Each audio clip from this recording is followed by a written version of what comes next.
Khallikote police चढ़ाऊ 23 litre विदेशी मद जबत सह 2 गिरफ। खलिकोट थाना अंतर्गत विक्रमपुर रास्ता पुलिस चढ़ाऊ करी 23 लिटर देशी मद जबत करने सह 2 जन को गिरफ कर सफल होईछि खलिकोट थाना पुलिस।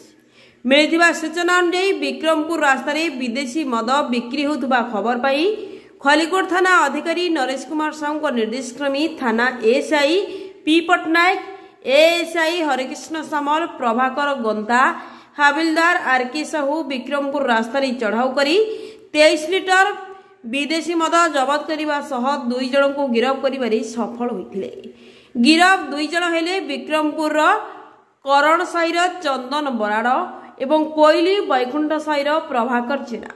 चंदन निकटू 11.160 ml विदेशी मद जबत होता बेले ता विरोध में खलिकोट थाना केस नंबर 470 विभक्त 2024 अनुजाई मामला रुजु होइछि। प्रभाकर निकटरू 12.150 ml विदेशी मद जबत होता बेले ता विरोध में खलिकोट थाना केस नंबर 471 विभक्त 2024 अनुजाई मामला रुजु होइछि।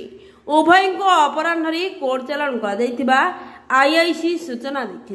Bureau report Ganjam times.